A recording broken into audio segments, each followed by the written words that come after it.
Modi government ब्रा 11 साल complete कुरिया लगा नाम दे दिमापुर बीजेपी ब्राजी विकसित भारत का अमृत काल आरो सेवा गरीब कल्याण गे 11 साल लगा थीम अंडर प्रेस कॉन्फ्रेंस रखी से hotel Vista Wallfort colony Dimapur इतला कॉन्फ्रेंस ते पीएचईडी मिनिस्टर जेकब जिमोमी ब्रा एड्रेस दिया हुमोय जनाई दिसे कि बीजेपी ब्रा सरकार फॉर्म हुआ पिछदे 270 मिलियन ब्रा बिशी मानुगे पॉवर्टी ब्रा उलाई दिसे और इतना इंडिया देश ते 4th लार्जेस्ट कंट्री से नागालैंड बीजेपी ब्रा जो 3 महीना ब्रा मेंबरशिप ड्राइव तो ऑर्गेनाइज करी आसे और इतना नतुन डिस्ट्रिक्ट लीडर्स थाकी आसे कोई ना बीजेपी स्टेट प्रेसिडेंट बेंजामिन नेप्थोमी ब्रा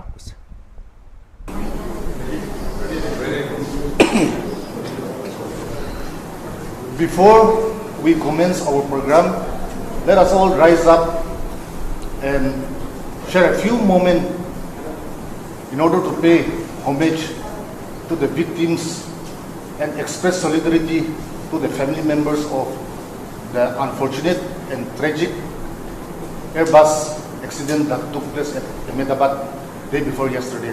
Let us all rise up for a moment.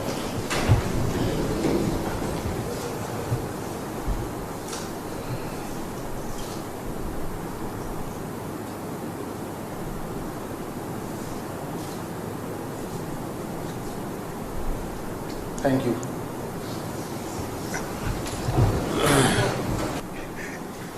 Good afternoon all and good afternoon media friends.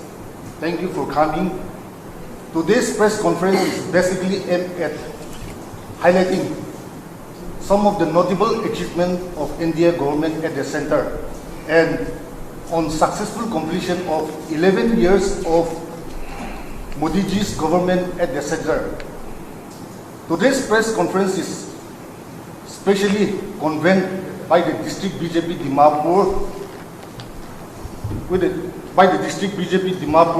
in line with the programs and activities being carried out all over India across cutting across party affiliations. Myself, Mr. Sheksha Achumi, District President BJP Dimapur. Now I open the time for any of our panelists, maybe starting from our Honorable Minister. No. Chairperson of today's program of the India government, 11 years of India government under Honorable Prime Minister Modi, under the theme Viksit Bharat Ka Amrit Kal. Respected State President Shri Benjamin Nepthomi ji, my honorable colleague, honorable advisor Shri Tovyoto ji, State BJP office bearers, district office bearers, my friends from the press fraternity. As stated, this is one of the very important program of the BJP party, since the central government is headed by BJP party-led government, NDA government, and this program has been going on in the entire country and so also in the state of Nagaland, in Kohima and today in Dimapur. In the last 11 years of the India government headed by Honorable Prime Minister Modi, there has been a huge transformational changes in the social strata of the Indian society. As laid down in the manifesto of the BJP party since 2014, there has been a huge resolve with great resoluteness to bring about changes in the socio-economic spheres of the citizens of this country. Must have been talked about before 2014 by the previous governments at the center, talking about Garib Kalyan, to uplift the lives and livelihood of the poor people. But that has been only in the slogan. Nothing transformational, progressive changes were made. After our party headed by Honorable Prime Minister Modi took over in 2014, when we explored the statistical data, more than 270 million people who were in the poverty line were moved out, and still there is a progression in this line. So 270 million people have been moved out from the poverty line, and that is because of the transformational policies of the Prime Minister Modi's government, by incorporating participatory governance, by taking 140 crore people along in the growth trajectory of the government's policies, while executing those policies as envisaged in the manifesto of the Bharatiya Janata Party. The Prime Minister Modi's government has been responsive, responsible and accountable on all fronts as far as the governmental schemes were concerned. If you look at the schemes that were implemented and how the lives of the common men were impacted by the government policies like Prime Minister Garib Kalyan Yojana, Ujjwala Yojana, Prime Minister's Awaz Yojana, Prime Minister's Kisan Samridhi Nidhi, Swachh Bharat Mission, Jal Jeevan Mission, which had a huge impact on the life of the common man over the last 11 years in this country.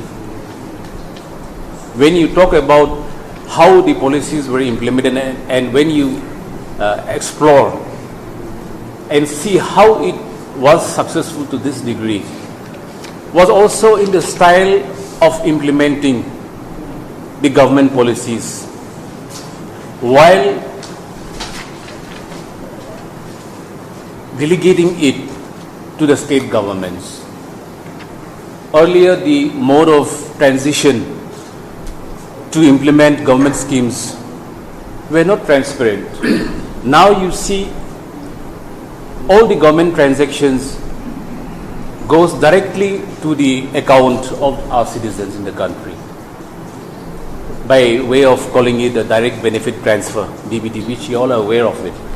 This has created a huge of accountability and transparency in the government, and perhaps one of the fundamental reasons why the success of the NDA government was recognized by 140 crore Indian people in the country and Indians living outside the country, and also appreciated by the world leaders. As you are aware that Honorable Prime Minister of India was given the highest ranking in terms of performances in the world leadership by third-party assessment, and not by the people who were deputed by the government of India.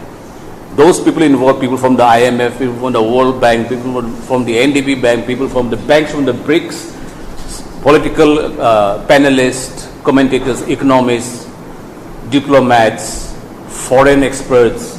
So these were the people who were engaged in rating the standards of the democratic leaders in the world, and we're very fortunate that Honorable Prime Minister of India was rated in the global rankings in 2024, and the previous retrospective years continuously as the most influential and most powerful leader in terms of governance in their countries were concerned.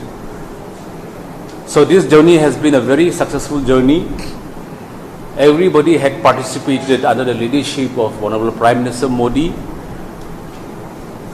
The aims of the Prime Minister's government, if you see over the last 11 years, was basically to make India self-reliant. Before 2014, if you all are aware of it, the economy of the country was, as far as the ranking was concerned, was in the 7th and 8th. Perhaps not within the 10th bracket. But now you see the economy of the country, it is the world's 4th largest economy after US, China, Japan, and now comes India. So there's an aspiration to become the third world's most powerful economic nation, and the entire country, entire state governments have been working to see that their own state gross domestic products are increased. Made in India, the Atmanirbhar Bharat has been going on in war footing, so that we are dependent and self-reliant on ourselves. That was one of the most important policies of the Narendra Modi government since 2014. If you see how the government had run it in the last 11 years, a lot of policies have impacted the social fabric of the country, especially the common man. If you see the schemes implemented in the ratings, as per the statistics, by third-party intervention, assessing our government, it is really applaudable. As far as the women front is concerned, this government headed by Prime Minister Modi had given a huge impetus to the women folks of this nation. There has been a women empowerment in the country. Women has been roped in, incorporated in the policy, highest policy making of this country. We have union ministers from the country who are importing key portfolios which decides the navigation of the country as far as the economic front is concerned. And we have many more other areas as far as the literacy rate is concerned. If you see the National Education Policy of 2020, Prime Minister Modi wants to see that this nation becomes the literacy hub. India becomes the literacy hub of the world. And that is why a lot of policies have been implemented, covered for the people, the students who are dropped out also, by engaging certain professionals and, who are from the social backgrounds, from the scientific background, so that nobody is left behind as far as the literacy of this country is concerned. If you see in the defense sector, when we look back at how this country has been functioning in the last 11 years, the social security, the national integrity and national security of this country was the topmost priority of the Prime Minister of India, Shri Narendra Modi, and his government. Now in the defense sector, if you see, which is a very important sector, India is becoming self-reliant in this sector. India has made products to defend ourselves, which was tried in Pakistan and recognized by the world and trusted worldwide, and thus becoming self-reliant. Before 2014, if you see the growth index or the activity of our economy, 70% of the products used by the citizens of this country was imported. But today, if you see the statistics by programs, and which had played a significant role at the lowest strata, like the startup programs introduced by the Prime Minister, and many other grassroots level programs in the MSMEs, that had created a big impact. Made in India products that had created a big impact on the economic standards of this country today. You see, if you see, you may not and we may not be seeing that there is an increase in our personal account directly. You may not have fund in our personal account directly, but a salaried person today is impacted directly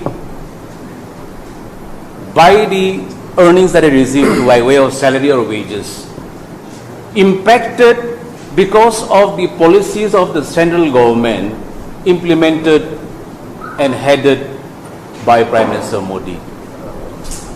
In the education sector, in the healthcare sector, a lot of boost was made in the last 11 years by Prime Minister Modi. As you all are aware, medical expenditures are one of the highest expenditures of the household. Medical treatments like cancer and any other critically ill-related operations are very expensive. The procedure and operation costs are very high. The medical products that you require while administering those medical procedures are very high.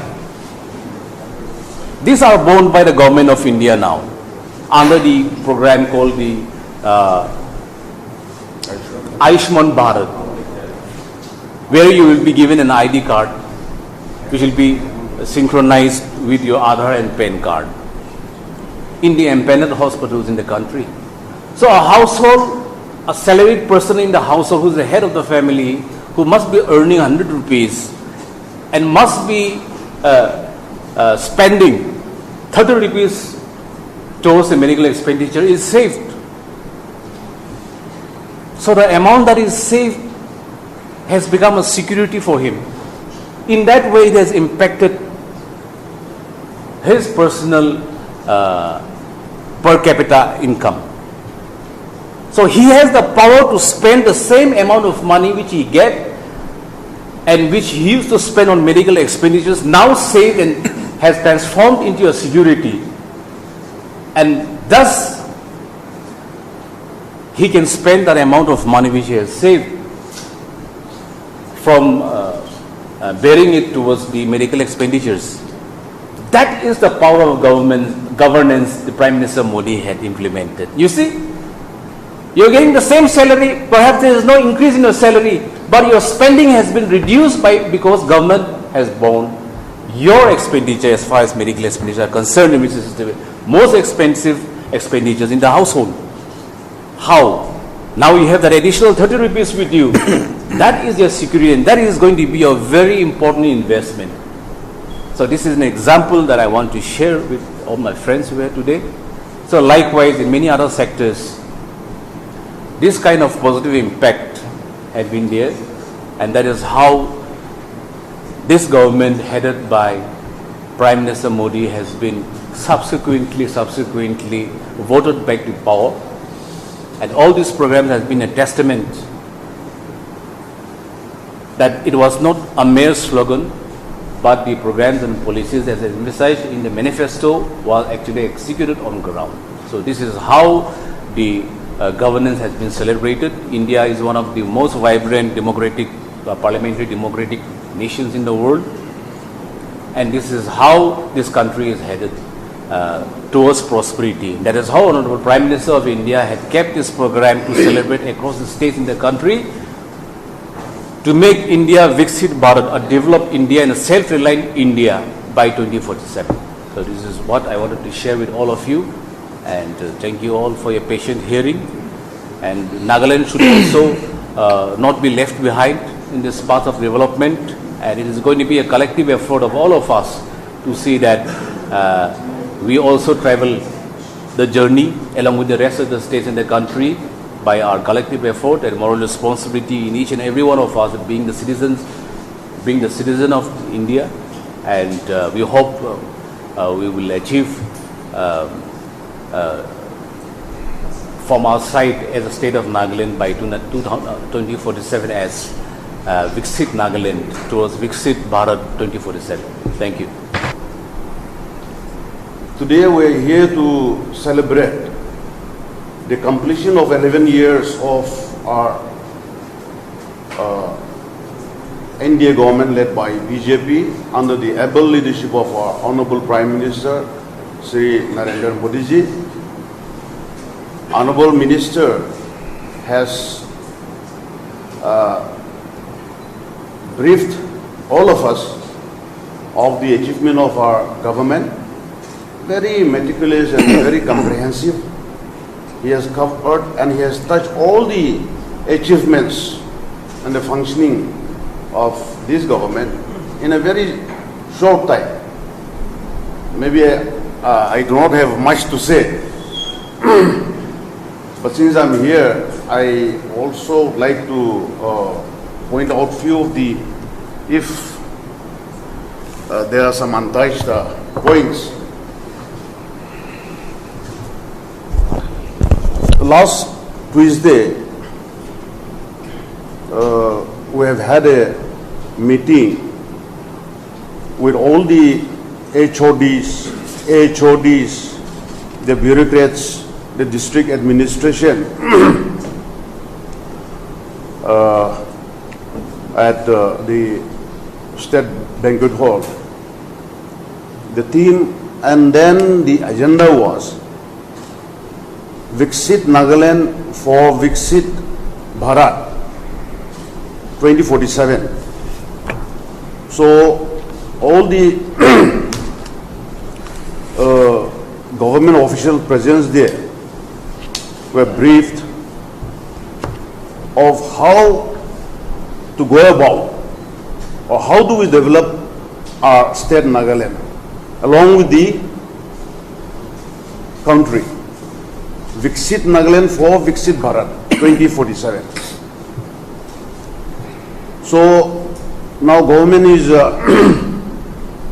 on the job, the people are on the job to find and to make a roadmap for the developed state.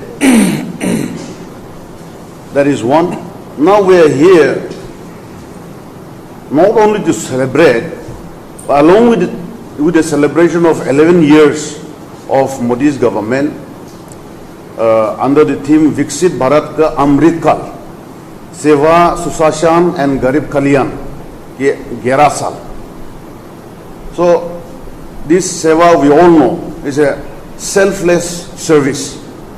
Susashan is the good governance, and Garib Kalyan is to uplift or is to see the welfare of the poor. The tenure of the Modi government will be written in golden words in the history of India. This period is becoming a golden era of the Sankalp ki Siddhi for the developed India and self-reliant India. These 11 years of journey was not worked by our Honorable PM Modi alone, but by dedicating himself for uplifting the hard work, sacrifices and the dream of 140 crore population. We have heard about the direct benefit transfer, DBT.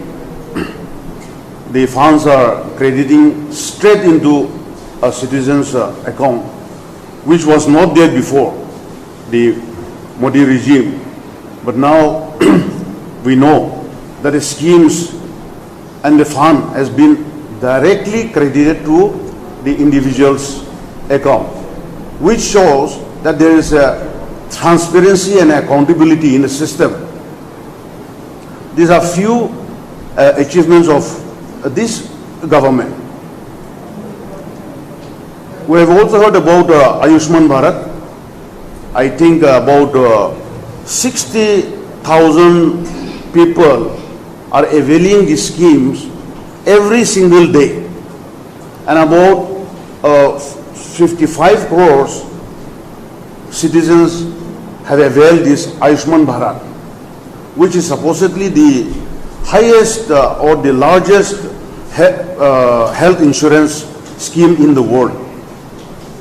So these are few of the schemes initiated by this government and is being benefited by every single citizen of this country. Economically, we are progressing. As we have heard, India now becomes the fourth largest economy, and by 2047, India to become the second largest, maybe the first largest economy, but we will get to see with the time. When we are all here together, collectively work for the progress of this nation, I'm sure the target is not very ambitious. Hopefully we get to see that, but as of today, India is the fourth largest economy of the world. Our Honorable Prime Minister, Sri Narendra Modi ji, credits India's success to 140 citizens and say we believe in transformation, not revenge. Only those reach great heights who thinks about change and not retaliation.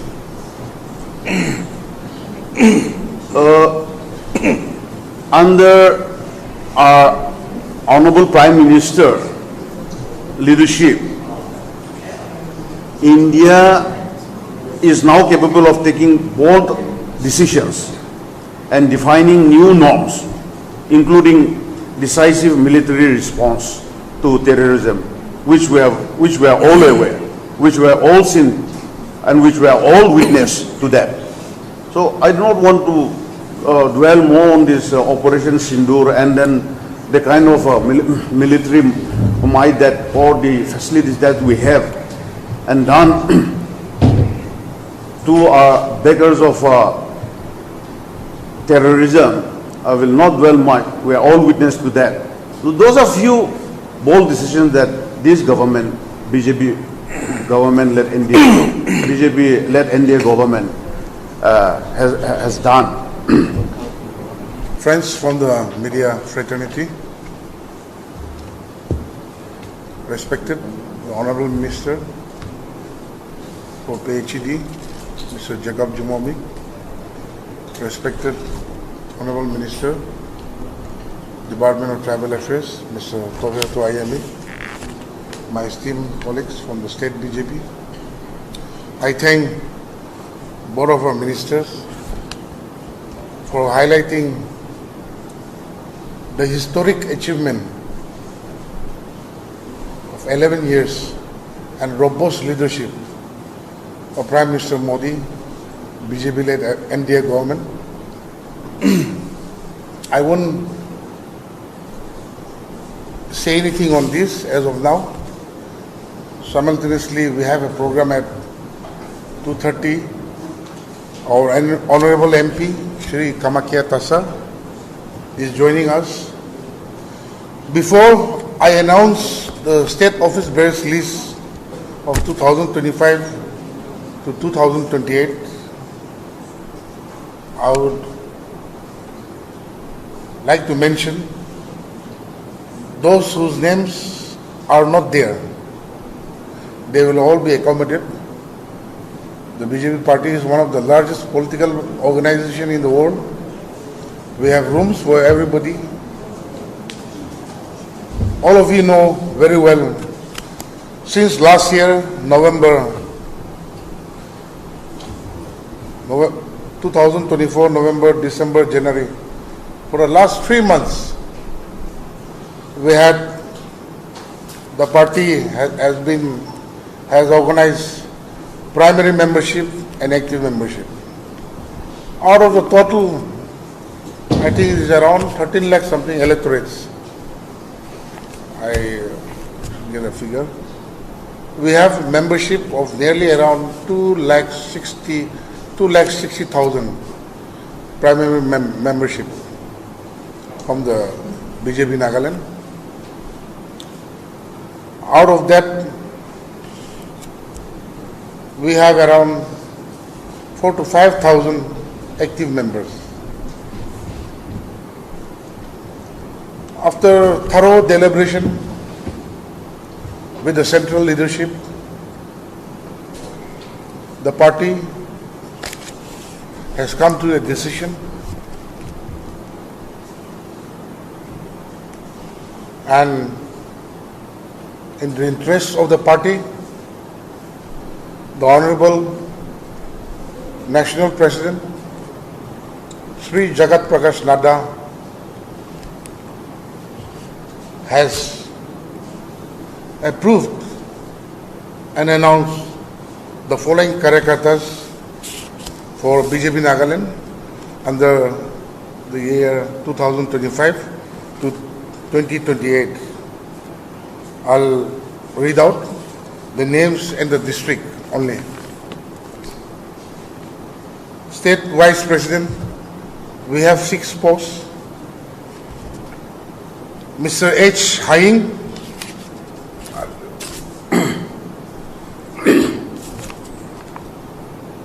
Mr. Haing, who is also an ex-advisor from Noklak district. Number 2, Mr. Khavishe Achumi, Zinebodo district. Mr. Zaremo Kikon, Waka district. Mr. Iduzu Peg district. Mr. Basudamani, Dimapur. Mrs. Attila from Longland district.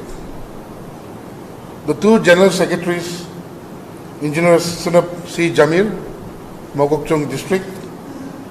Mr. Manai Konyak, Mon district. The state secretaries are as follows. Mr. Medo Chito Keho, Kohima district.